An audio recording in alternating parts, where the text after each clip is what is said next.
us wasn't here to fight. Then let's see what he has to say. The guy waiting for us wasn't hiding. As we entered the woods, he stepped out from behind a tree, keeping his hands in plain view. Tall and athletic, with blue eyes and a crew cut, he had the look of a fighter but wasn't carrying any weapons or magic items that I could see. There was a woven bracelet on his wrist. "My boss wants to talk to you," he told the two of us. Anne had come to a stop and was staring at the guy. I wasn't quite sure why. Okay, he could have been good-looking, but I wouldn't have thought Anne was the kind to get caught up on that. "You had anything to do with that?" I asked, jerking my head back towards the distant debris across the valley. "Wouldn't be hanging around if I had." "So what, you stood around and watched?" I said dryly. Crewcut shrugged. "You did all right. Who are you?" Anne asked. "Just the messenger." Crewcut nodded back over his shoulder. "My boss is a quarter-mile that way. He says you'll be able to find him." I noticed that he hadn't asked who either of us were. I was more interested in how he'd known that we'd be coming here. "And how did you—" I began. "I know you," Anne said suddenly. Crewcut looked back at Anne, then, to my surprise, dropped his eyes. 2.5 years ago, Anne said. "It was you, wasn't it?" I glanced at Anne. "You know this guy?" "So do you," Anne said. "He tried to kill you." "Doesn't narrow it down much?" "As in more than once."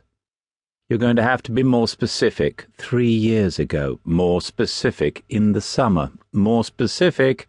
"Oh, come on," Anne said in exasperation. "Your memory's not that bad. The Night Stalkers, remember?" "I don't," I started to say, then stopped. The Night Stalkers had been a group of adept vigilantes looking for vengeance on dark mages in general, and Richard's apprentices in particular, and by the time they arrived on the scene, the only apprentices of Richard still alive had been Rachel and me. They did okay against me and really badly against Rachel. Most of them had died in the basement of the mansion behind us. But now that I thought about it, I hadn't seen all of them die. A seeker adept called Lee had escaped, and there'd been another, a weapons and explosives expert, who'd gone by the name of Kyle, I said, and saw the slight reaction on Crewcut's face. "That was your name, wasn't it?" "Still is," Kyle said. "Okay," I said, "I'll admit, having you talking to me rather than trying to cut me in half with the sword is an improvement. However, given that the last time I saw you, you were trying to shoot me, I'm not too inclined to follow anywhere you lead." "Not just you," Anne said. "He nearly killed me as well." A trace of embarrassment showed on Kyle's face. "That was an accident." "You put a bomb on the roof of the flat we were sleeping in." "It wasn't aimed at you," Kyle said. "Yeah, you're kind of just digging yourself deeper at this point," I said. Kyle exhaled slightly. "All right," he said. "I'm not going to say I'm sorry and that I didn't mean it." He turned to Anne and seemed to brace himself. "But I am sorry about planting that bomb. It was wrong, and I knew it was wrong when I did it. You want to come after me? I'm not going to blame you." Anne stopped, looking at Kyle in surprise. "Wait, you think I'd want to—" Kyle didn't answer.